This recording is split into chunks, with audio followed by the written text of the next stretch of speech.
Ya hortumu bıraksın ha. Kurtarma. Ya köpek.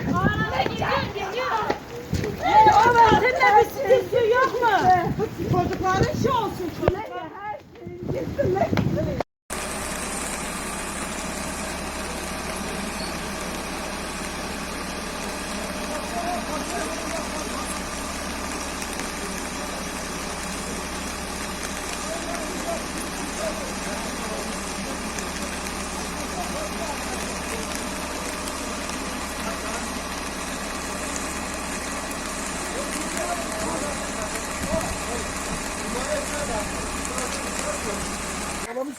Vallahi.